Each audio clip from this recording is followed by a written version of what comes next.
তোমাদের সবাইকে পয়লা বৈশাখের আগাম শুভেচ্ছা জানিয়ে আজ এই ভিডিওটা শুরু করছি। নতুন বছরের সকালে জলখাবারে ফুলকো ফুলকো লুচি, ছোলার ডাল, বেগুন ভাজার মিষ্টি দিয়ে পেট পুজো করা যাক। ভাবলাম ছোলার ডালটা কিভাবে রান্না করেছি তোমাদের সাথে শেয়ার করি। আমি এখানে হাফ কাপ ছোলার ডাল নিয়ে 2 ঘন্টার মতন ভিজিয়ে রেখেছিলাম, যাতে ডালটা একটু নরম হয়ে আসে।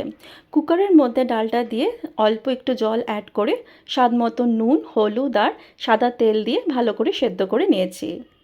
কড়াইতে কিছুটা সর্ষের তেল আর ঘি দিয়ে তার মধ্যে 2টো তেজপাতা, 2টো শুকনো লঙ্কা, 2টো এলাচ, 4টে লবঙ্গ আর ছোট্ট একটু দারচিনি আর গোটা জিরে দিয়ে ফোড়ন দিয়ে ভালো করে ভেজে নিতে হবে।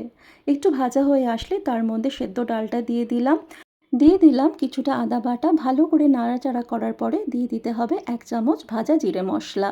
দিয়ে দিলাম নারকেল কোড়া, তোমরা চাইলে এখানে নারকেল কুচি কুচি করেও দিতে পারো। ছোলার ডাল তো একটু মিষ্টি মিষ্টি হয়, তাই এখানে চিনির বদলে গুড় ব্যবহার করেছি।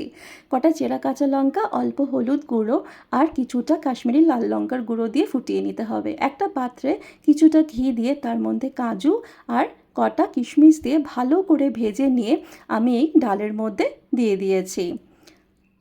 তারপরে একটুখানি নাড়াচাড়া করার পরে একটু ফুটে আসলেই তার মধ্যে দিয়ে দেব কিছুটা গরম মশলা। এবারে গ্যাসের ফ্লেমটা অফ করে কিছুক্ষণের জন্য ঢাকা দিয়ে রেখে দিলাম। ব্যাস রেডি হয়ে গেল গরম গরম ছোলার ডাল। তার সাথে ফুলকো ফুলকো লুচি, বেগুন ভাজার মিষ্টি, পুরো জমে ক্ষীর। কেমন লাগলো বন্ধুরা নিশ্চয়ই জানিও। নতুন বছর খুব ভালো কাটুক। ভালো থেকো তোমরা সবাই।